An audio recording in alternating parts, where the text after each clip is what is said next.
Welcome to the Big Biz Show. Taking care of business. You want fast-talking, hard-hitting discussions on business and finance? Maybe with a barroom slant and some really salty peanuts? We're not counting calories. We're counting cash. Before we get to the man with the financial plan, meet the money team. Costa, Mary, and Greg. Now, Captain Finance himself, Sully. Well, live from the Loft 100 studios in sunny San Diego, California. Big Biz Show is on the air. Welcome to your Hump Day. Do you guys differentiate days anymore as adults? Because remember you used to think summer's coming and your birthday and then Christmas. It's kind of all faded. I want to get back to that thing where I'm excited for my birthday. Oh, because you have kids. I've got high school kids. So you are for sure. Yeah, for them. Yeah. For me, summer it's was a like Groundhog Day. By the way, we just went back to summer? What happened to summer? You got out of school June 15th, go back to September 15th. No, it's gone. Right? The day after. Was that right, guys? We got out June 15th was our thing, right? We went back the day after Labor Day. My kids went back last week July already. 15th, August 15th, July. Yeah, we had 90 days off. 90 days off. 2 months now. Really? Yeah. Well, wait a second though. Hold on a second though. Having said that, don't you guys have administration days and teacher awareness day and late start day? You have 1,000 other days off. Fall break, winter break, ski week, Easter. Like ski week. Whoa. That's Francis Parker. Ski week? That was a thing. Oh yeah. It's for the rich schools. It is. You two old guys in the front like me. Do you guys remember ski week? No. Listen. We had one 5-minute session of skee ball at the Del Mar Fair. Yeah, that's right. And it cost a quarter. Yeah, and it cost a quarter, and we walked uphill both ways. Yes, we did. No, we had at Francis Parker, we had ski week where kids were given a week and encouraged to hit the slopes. Yes, they were. Be it in, France, Stade, Kella skiing in Banff. The lower. Howie's with us. Howie, did you have ski week when you were in high school?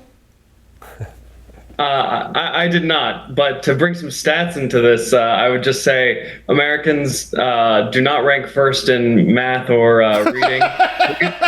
we rank first in thinking that we're first. 1,000%. Who was the actor, not Jim Carrey, but the other actor in Dumb and Dumber? Oh, Jeff Daniels. Did you ever see Jeff Daniels? He was in that HBO special. Oh, when he sits on stage and his soliloquy is awesome. His soliloquy about America's not the greatest country, right? We're 16th in math. We're 47th, and it really is idiots. Yeah, sort of sad. Hey, Howie, I want to talk to you a little bit about what you talked about yesterday, and that's cash on the sidelines. Talking about the fact that S&P bounced back completely from 5,200 to 5,600 in a 2-week period. And that is proof aplenty that there's money in the sidelines. Talk about that and how that works with respect to institutional investors versus Johnny Lunch Buckets like us here at the bar.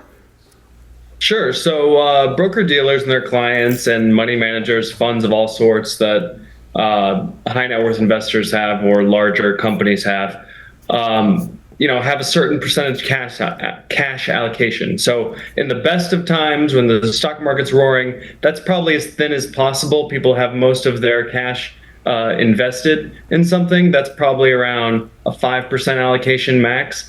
It's much higher than that right now. I think we spoke about it last time, but from 2020 to 2024, it's gone from $4.5 trillion in cash to $6.2 trillion. That's a huge jump up. Now, does that necessarily mean, though, because just because there's money on the sidelines doesn't necessarily mean, because that adage, just because something's cheap doesn't mean it's not going to get cheaper. I mean, is there a way the average investor can time this? They actually take a look and say, I want to jump in when the big boys jump in, or is it just one of those things where it's kind of a catch or catch can? Yeah, it's a double-edged sword for sure. So it's kind of like you always say, it's so hard to do this professionally. You got to leave your money with someone, and what normal people should use is time in the market versus timing the market. It's probably not smart to play this game. Well, I'm not worried because they're all moving to where, Mike? Indiana. Fort Wayne. Fort Wayne. Can you imagine? Hey, I live in the big house on the hill. It cost me $203. Oh, $53,000 more than the other guys. On a lake with the basement and a friggin' attic. Basement, you know what that means? Basement's Latin for man cave. I got airsoft pistols in my car. Heck yeah! Big Biz Show. BigBizShow.com. We'll see you in a minute.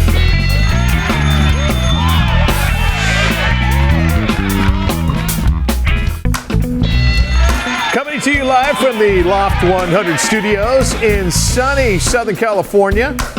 It's hot here. It's hot a lot of places, but we appreciate you being along for the ride. Mike Costa, Maribert Godwin, Greg Todorov, and that laugh you heard mocking me, our main man, Sully. 125 million TV homes strong, BizTV network, American Forces Radio Network. Of course, Bloomberg Financiero. Hola, lave sus manos to the 15 million viewers we have there. Of course, we head into Bloomberg EU at the end of the month, which I like to call Bloomberg Stinky EU. How about some ice? Yeah. Yep. I like my drinks warm and my showers cold, Mike. Exactly. So I'm heading to Germany. Great to have you along. Dr. Keith Cantor is our guest today. He is in the studio. He is the president of Rancho Santa Fe Health, Wellness, and Coaching Corporation. Of course, you may be watching us in New York City. You may be listening to us on American Forces somewhere abroad, or watching us down in Mexico with the subtitles that go from there to there. He is a certified child, teen, adult, family life coach, as well as what kind of habits do you have to break? Is it the Funyuns habit? Is it the Bako Bits after you dip your Funyuns in mayo? It's so much. It's Funyuns, it's Bako Bits, it's going to bed with a big giant burrito on my chest, the whole 9 yards. Is the world your placemat? Pretty much. Yeah. Anything you want to, any habits you're trying to break? Yes, I want to be a morning person. I'm not a morning person. Are you not a morning person? Oh my God, I hate the mornings. I've called you at 6 a.m. for 7 years in a row. Yeah, and I'm like, I thought you were up. hey, no. You know, the problem is when you do a morning radio, you know this. When you do morning radio early, Yeah. you think everybody else is up, so you're making phone calls at 6, not realizing it ain't 8. There's a lot of oops. I'm not. What, are you changing anything other than your? No, you know what? About 10 years ago, I reached perfection. You're freezing it. I just kind of like hold it. I just come in here to hang out with you guys. I would like. Right, I like that. I would like to do less. I've retired twice in my life, and that lasted. One time it lasted for 6 months. The other one lasted for about 6 minutes. I cannot function unless I've got stuff that I'm either looking forward to, deals that I'm doing. Yeah. I mean, let's face it. So how many businesses do we have right now? We've got a studio business, we've got an on-air business, we've got a keynote speaking business, we got music business. We got that interpretive dance band I'm in. Event please up. business. That's what business? An event business. Okay. And the thing is, but Mike's definition of success is the fact I don't have a key to this place. I don't know where the mail key is. And by the way, there was a time when the late great Rusty Nails used to say to me, "Dude, just be the product. You don't have to do everything." That's a habit I like to break. Talk about that, Keith, about with respect to what you see in clients. I mean, you sell a little bit of everything here. Everybody's got flaws. Should we just quit now and just lay on the couch and start to do a tissue? No, that giving up it doesn't work. You want to get hungry to change, okay? And that's hard for people because you don't get motivated before you get determined.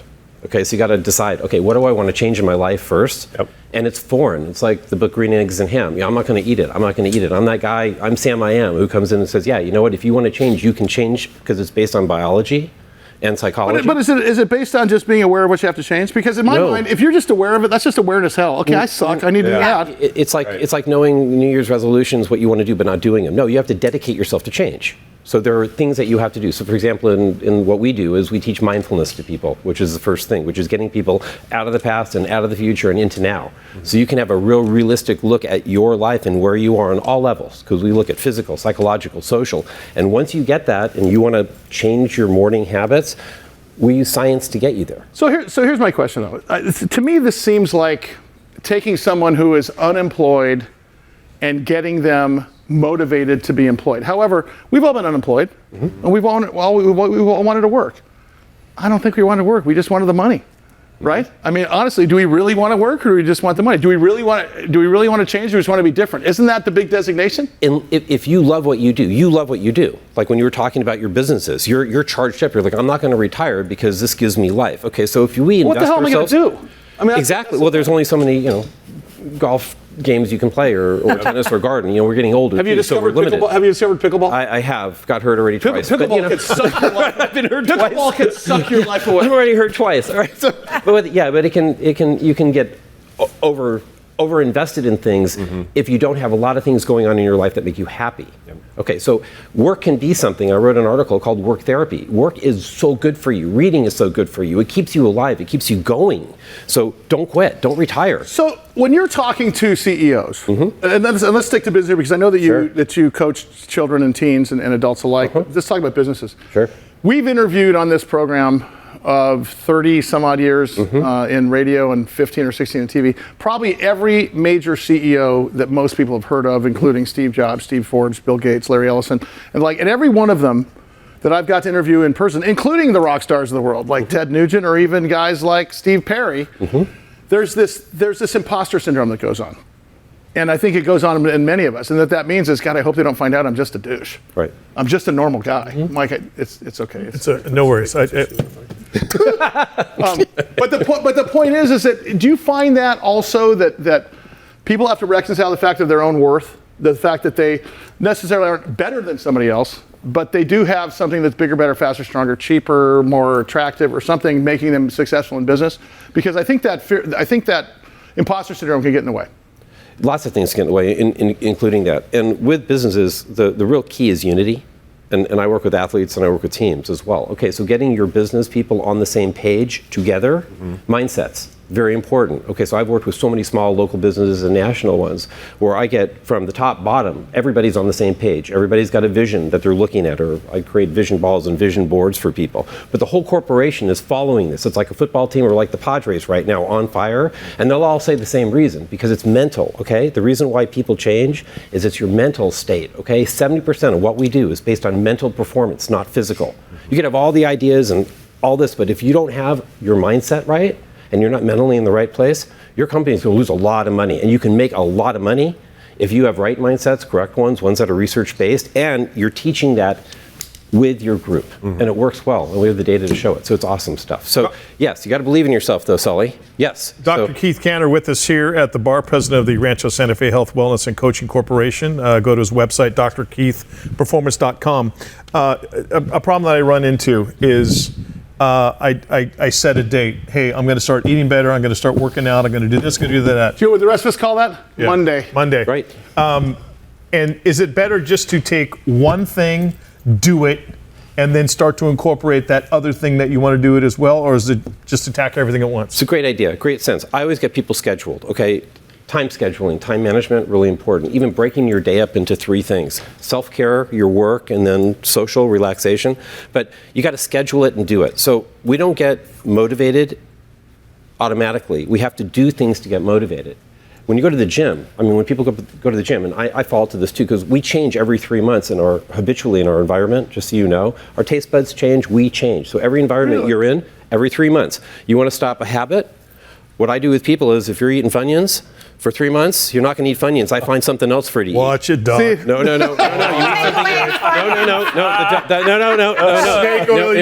No. Wait. No, it works. No. Funyuns is a food group. No, but we find other things to kind of move you over. Okay, so you can change that. But in order to, when you say about making changes, you have to do it to change it. A 3-month elite coaching program, what does that look like? So basically, it's what we do is we take a picture of your life. You come in and we look at your life kind of on a pie scale. Every part of your life, physical, psychological, social, educational, financial, self-esteem, where you are, interpersonal. We see where you are and we work with you to try to see where you want to go. We then use 14 different paradigms of science to get people there, from mindfulness to psychology to different types of therapies, from oxygen therapy to neurooptimal training to alpha M STEM. Have you heard of vitamin T? Vitamin T. Oh, yes, tequila. Vitamin T. Yes, ding, tequila. Vitamin T. Yes, that will wake you up too, or celebrate, the end of a nice, purposeful day, perhaps. Right. But with that said, we take a picture, we put you into a program, we start with mindfulness, emotional intelligence. So we start working right away to get you to notice that you're holding your breath 68% of the time. Most of us do. Okay? You're working, you're doing things. Most people work out incorrectly. Instead of pushing out, they breathe in and hold their breath. Okay, and you starve your brain. So we teach people about basic how to care for themselves, nutritionally, physically, and with that, all of a sudden, those goals that they set, and we start pushing towards it and work on models to help them to get there, it works. And if they stick with it and do the 36 things we have people do every day, they get better. Two last questions for you. Number one, can you help people watching us anywhere in the world if they contact you Yes. online? And what's the end result? What do you consider success in something like this? Well, we look at things from 0 to 10, our scale, or 1 to 10. 10 would be, too much. 1's not so good. So we look to try to get people You're one. functioning. He's Gonna say, right what to is my it? We crack. look at. He went 1 to 10. Yeah. So, but people will, if I said to you, okay, on a 0 to 10 scale, right now, where would you rate your physical health for you? But you're perfect right now, so you'd be like, I mean, what are you saying, Doc? okay, you're off my scale. Forget it. Okay. Greg's the 13. But that's good. But so with that, the model is to work with that person to get them to where they want to be. And usually the idea is that you're feeling better. Functional 5 is a 5, right? 7 8s. 8s are great. Yep. 10s? No, you're not going to maintain it. The idea is to stay with 8s, and 8s are great. Dr. Keith, you got to come back. I like You got to be I'd on love there with to. us. Fascinating. Fun stuff. Mike? Great show. Yeah. You want to do a little off camera? Right. We got a catch out front. You got to. Can you go back to that pie you were talking about?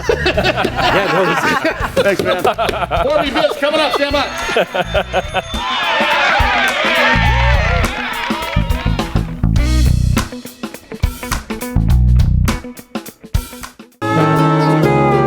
Loft 100 Studios, the Big Biz Show, and our affiliates and our hosts are not registered investment advisors or broker dealers. Our show hosts make no commitment that the purchase of securities of companies profiled or otherwise mentioned in our programming are suitable or advisable for any person, or that an investment in such securities will be profitable in general.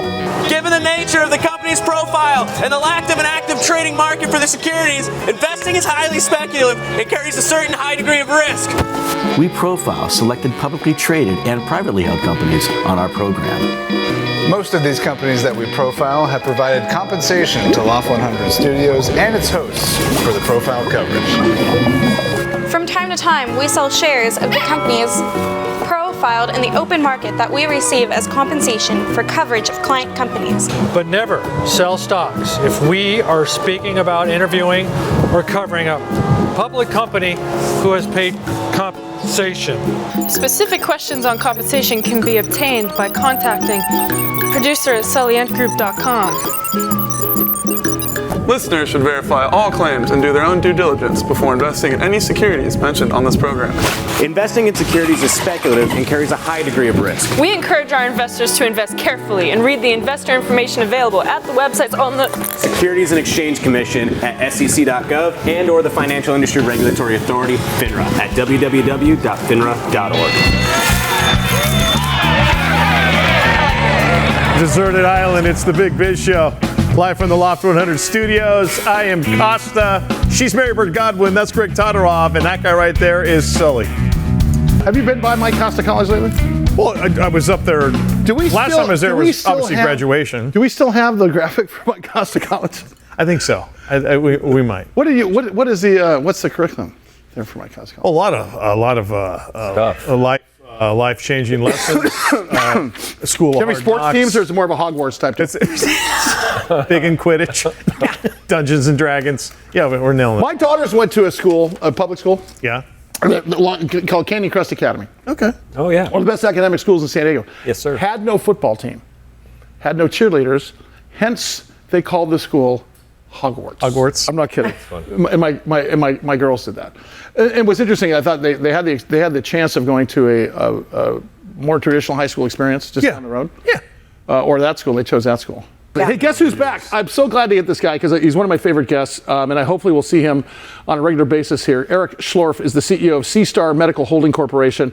We're talking about unmet medical needs with potentially life-threatening consequences. These guys talk about a thing called hyperinflammation, something that I know that we all battle with every time you go to the doctor and get your blood taken.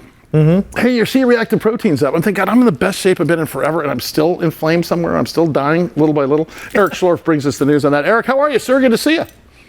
I'm great. How are you guys? Good. To be back on. Hey, talk about this hyperinflammation thing that we all try to avoid. Yeah, I feel good. I'm not coughing. I'm working out. I'm eating well. Then you get your blood done, and all of a sudden, apparently, your everything is inflamed. Talk about that a bit and why that's so dangerous. Yeah, I mean, look, thanks again for having me on. The inflammation, when it's in check, it's actually very beneficial, right? We have reparative it's building back, it's building cells, building organs.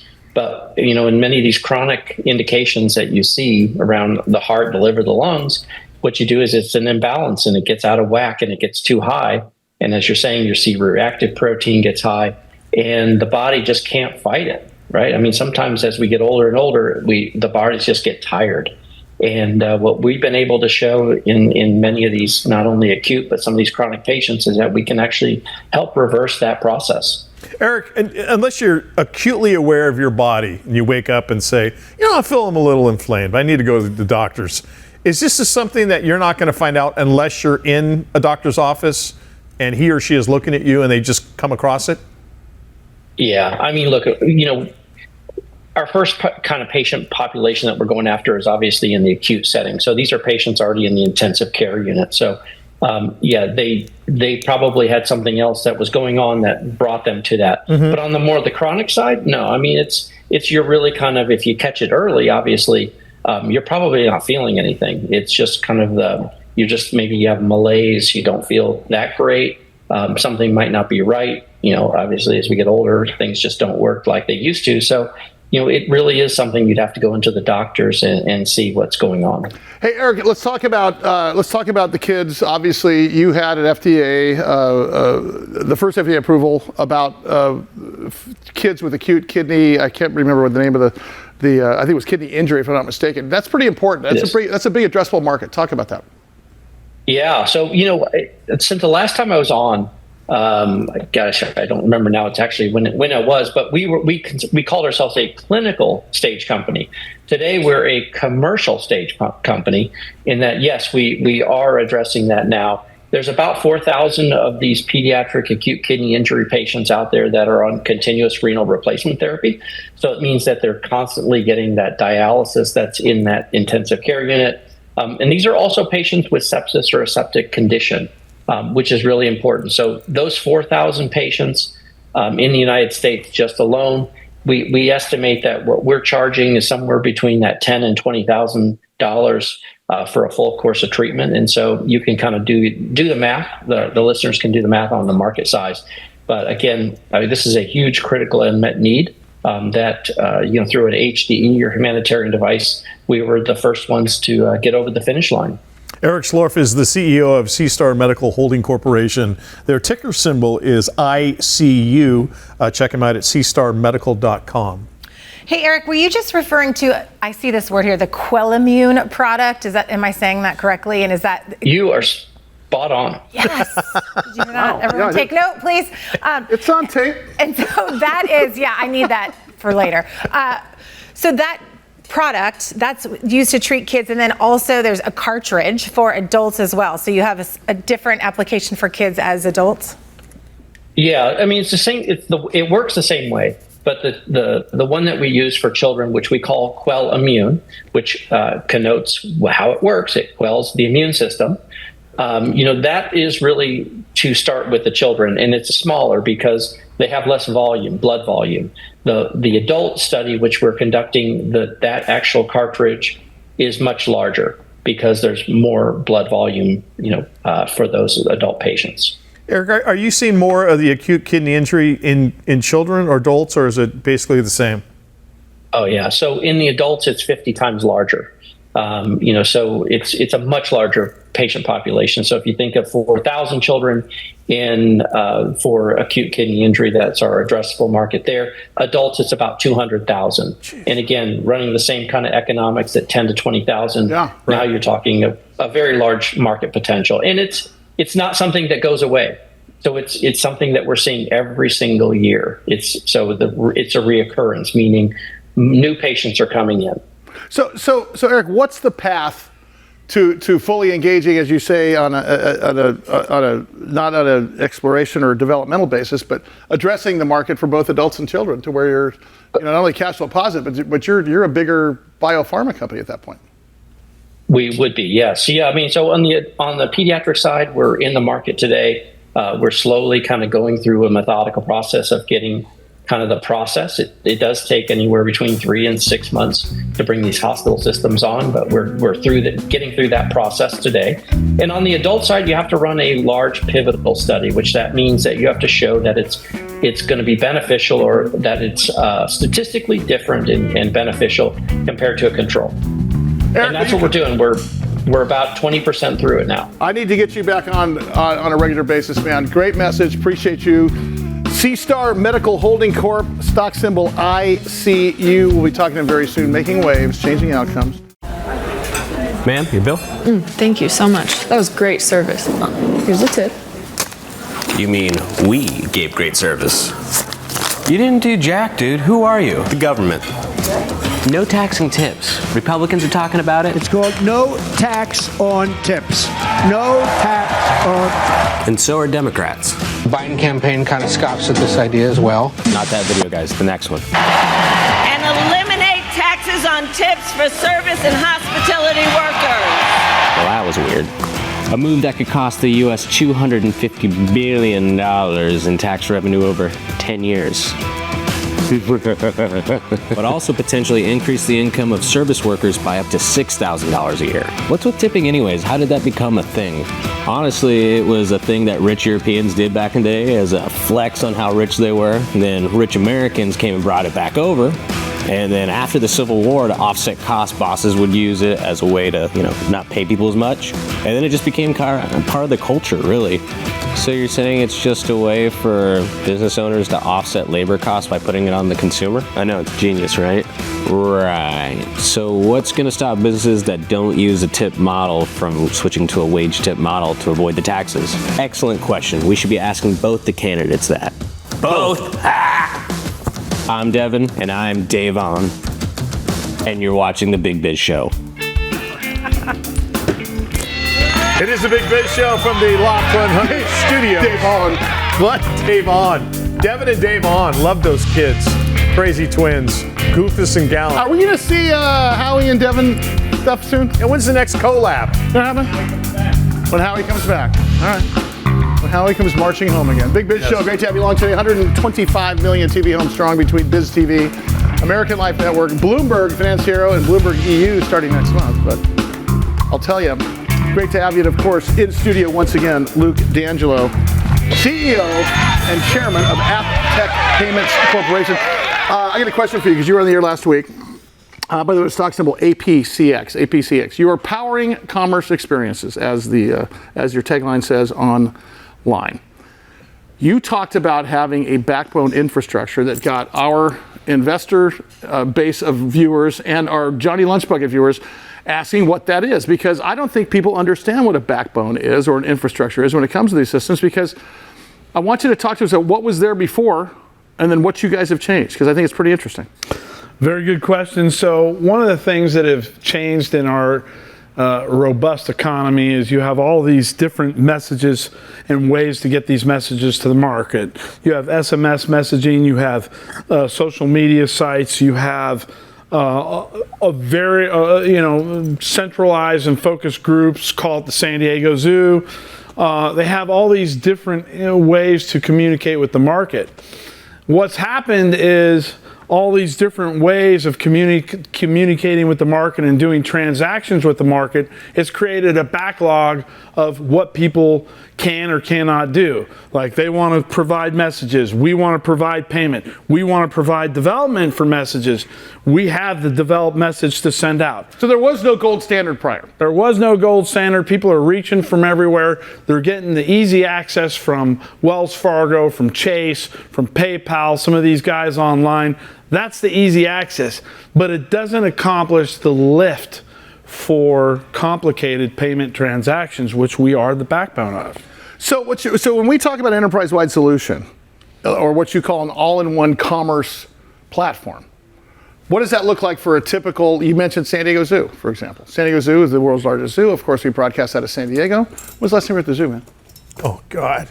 Come on, pandas. You guys can see? I know, the years. I did a thing for American Forces at the zoo last year and got to go back. It was like, God dang it, we need to go to the zoo more.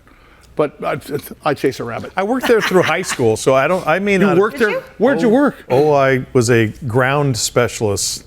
Oh, really? I was that at I did that at SeaWorld. Rhino, elephant, A shovel and monkey. technician? Oh my God! Yeah. Talk about shovel-ready jobs. Oh yeah. Talk about an experience for San Diego Zoo, for example, in as much as you can share. So I'll share with what we are working with actual, okay? We are working with the airports, okay? And what we're doing for the airports is, if you look at it from our point of view, you have refueling fees, you have cargo maintenance fees, landing fees, parking fees, commissary fees. All these levers are controlled by the municipalities. Well, what we have basically done is provided them a very custom back end. So one airport like Reno Tahoe gets one thing. DFW gets more because they're bigger. Denver, same thing. So we are creating that backbone and have created that backbone for them so they can actually collect and pay simultaneously versus going through these extended cycles. How can you guys possibly be so, we talked about this one-size-fit-all thing prior to, we were talking about the athletic guy yesterday. How can you guys possibly be so specific and so custom to so many different organizations yet still be profitable? Even better question. Look at the retail shops and the donut shops, they're going down to Wells Fargo and Chase to get their merchant services. That's not what we do. What we do is we build very complex back ends for customers, large customers, credit unions, banks, airports, right? To give them the system and delivery so they can pay their customers on a seamless basis and they can process paperwork on a seamless basis rather than reaching for 3 or 4 different services to create one transaction. Luke, does this ultimately make life better for me as a consumer or a flyer or a traveler or anything like that? That's a good question too. So really what it does is for the municipalities, right? It's an easier way to collect and pay. Once that is streamlined, you're saving money. Whether it's 50 cents for parking or 25 cents for a cup of coffee, or the airline saving $1 in fuel because they're no longer waiting to get paid, they are paid. So we will benefit. It may not be immediate, but it will. Absolutely. Okay. Absolutely. With our proven technology, it's been recognized in the industry as the cornerstone for mobile payment as we know it. That's what separates us from the other garage bands. You know, Luke D'Angelo, by the way, is Chairman and CEO of AppTech Payment Corp. APCX is their stock symbol. You can also go to apptechcorp.com. We talked about last time about to the point where when I can't pay by my phone, I may be choosing another business to go into. How close are we to getting to the point where consumers are? Because I don't know the last time I pulled out a wallet. I got the same $40 in my wallet I've had forever. I don't even use cash anymore. Same $20 bill. I get it. Right. Sure. It's all through this Apple Pay thing on my phone. I don't know what other people use on Google their Pay, everything. Yeah. Are we to the point now where if it doesn't exist in a vendor's cadre of payment options, or even a way I can bank at a credit union, I'm going to go somewhere else? Or are we, consumer-wise, are we there yet? Or are we getting close? So I want to comment on the credit union. We signed 2,000 credit unions to give them the back-end solution so they can compete with the big banks on a seamless technology. We are there. The big companies like Google and Apple and all these guys, they're trying to create their own payment rails, which they have done. But really, by doing that, it's only going to enhance what we do on specialty payments, because those are the things that are being ignored. But to your point, we are there. The war of using your phone for payment is here, it's present, and it's clear and present danger. Look at him, Mr. Clancy. So for your model, listen. Look, for your model, are you a fee-based model, or you take a little chunk of every transaction? Because both seems like it'd be lucrative, right? It's both. We take a fee for providing a white label solution, current technology, and we also take a fee for processing based on what type of transaction we're processing at the time. Yeah, and if you, is that negotiable per? Very negotiable. Like, let's say for a credit union, but let's say then you also sign up, music streaming service, for example, or something like that. Yes, it is all negotiable. That's the beauty of it, right? When customers are sent down a Wells Fargo, Chase, PayPal, GoDaddy, they have one way of doing it. What's beautiful for us is we create that custom solution, which creates custom pricing. Look, before I let you out of here, and obviously we're going to be following this going forward. And once again, their stock symbol APCX. You can go to apptechcorp.com.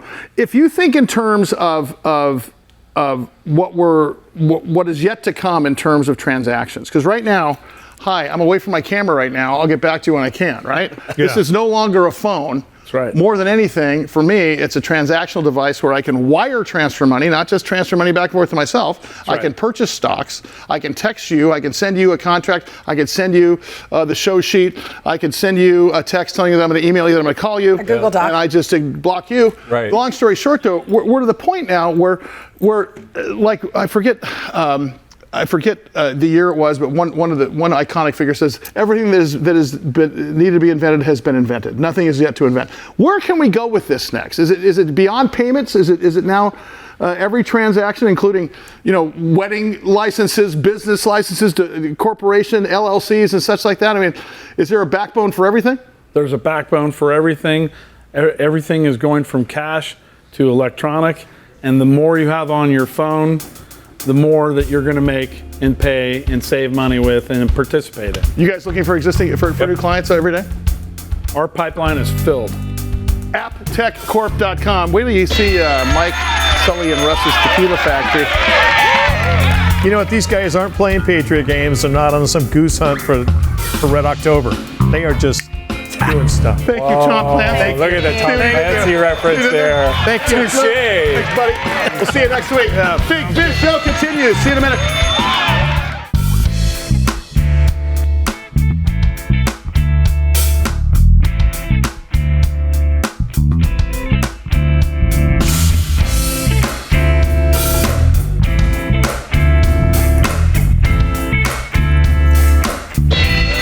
It is the Big Biz Show. Thank you so much for being along for this crazy ride from the Loft 100 Studios in sunny Southern California. Costa, Marybird, Godwin, Greg Todorov, Sully. Big Biz Show. All right. I got a question for you. Let me look this up and talk about the number of Americans who die of obstructive sleep apnea per year, Michael. Oh, Lord. Actually, you know what? I'm not going to do that for you. I'm going to bring on Kirk Huntsman, CEO my new hero. of Vivos Therapeutics, of course, stock symbol VVOS. We talked to him a couple weeks ago about sleep apnea, the silent epidemic. My question for you, our question for you is, did you contact him? No, but I will. I promise. Oh, yeah, I'm promising the world. It's fine. Does he have it? Oh, you weren't here. No, I was Oh, my sick. goodness. This is what Mike sounds like when he sleeps. No. Yeah, it's. I got a bunch of donuts around my. It's a mess. It's a whole thing. Kirk, will you help this man, please? Will you please help this man? Will you force a phone call with him, please, sir? There's only so much I can do for him. Hey, very quickly, I got a couple of questions regarding your FDA clearance. That happened last November. But before I get to that, for the folks that didn't catch you, since we're now in Bloomberg Financiero in Mexico, we're heading into Bloomberg EU. The people that didn't catch the show last time on some of the other BizTV affiliates, talk about what you guys do and why it's so different and earth-shattering. Yeah. So sleep apnea, as many of you know, sleep apnea is a worldwide problem. There's over 1 billion people on this planet that have obstructive sleep apnea. And our solutions are just not very good. Most patients get CPAP. Most patients hate CPAP. They don't want CPAP. And so what our technology is the ability to remodel the human airway, to redevelop the human airway by moving some of the structures of the jaws.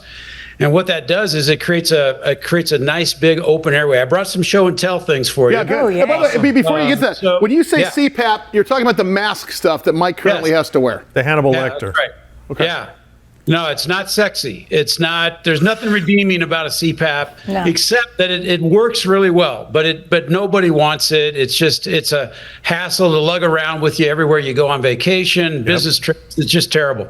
So I wanted to show you people ask all the time, can you just summarize what your technology does? So in my hand here, this is a human airway. I'm going to see if I can get it right. So that's somebody's esophagus and airway next to each other. Is that these are the two apertures going up into the nasal passages right there. Okay. And this is a guy with a 59-year-old male with severe sleep apnea. Is that because it's so narrow? Is that what I'm saying? Yeah. Okay. So when he lays back, this thing collapses. You can see how thin it is through here. It just collapses.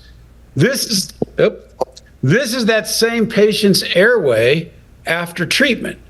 And notice, oh my God! Notice the difference. So this is without any device in the mouth.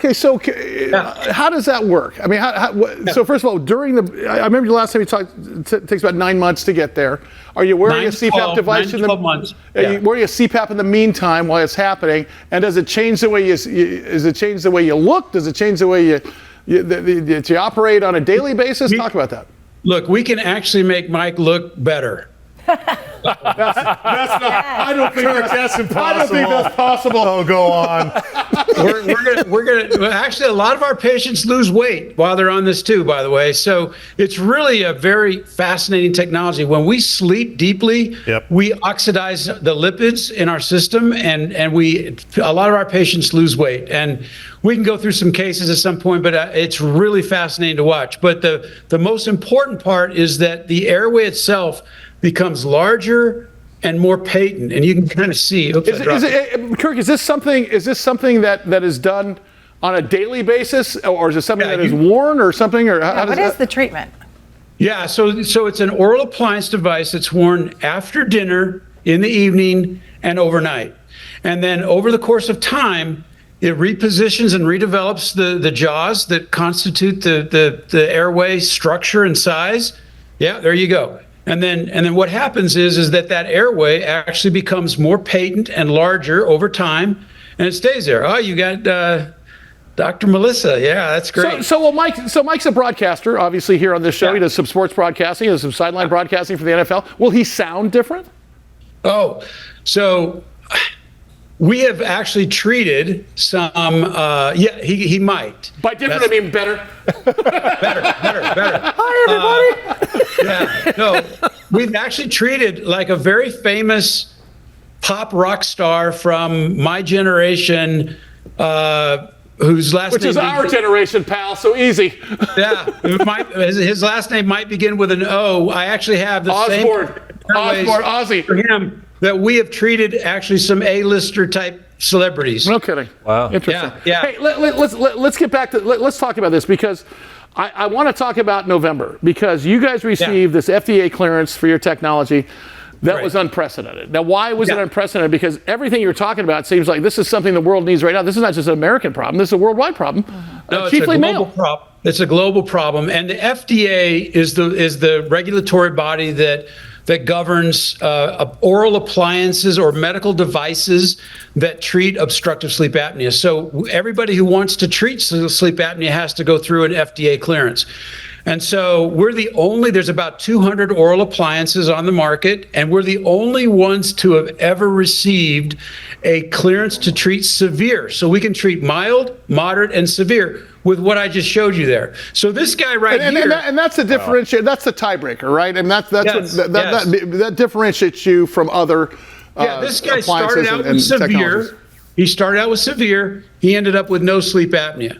So what we're saying is that when you make the airway bigger and more patent, it's less prone to collapse when you lay down at night, and that ends up giving you a better experience and better open airway throughout. It's more complicated than that, but that's the essence. Mike, just one episode of The Sopranos your wife would like to watch, where you're with a pint of Ben & Jerry's on, props on your Scouts honor, Kirk. I am calling you within the next 24 hours. Hey, Kirk, we got to have you back. Let me get you in studio. Mike, we're calling them today. I don't care if we have to pay for it. I am. It's time. Kirk, thanks so much, buddy. His wife is on the phone with me right now. His wife is calling me right now. Can he come live with you, Kirk? The fingers you have used to dial are too fat.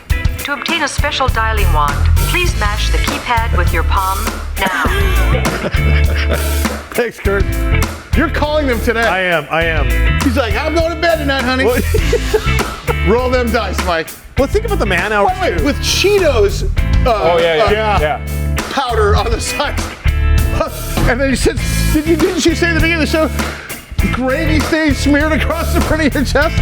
Yeah, things are looking up. Big show.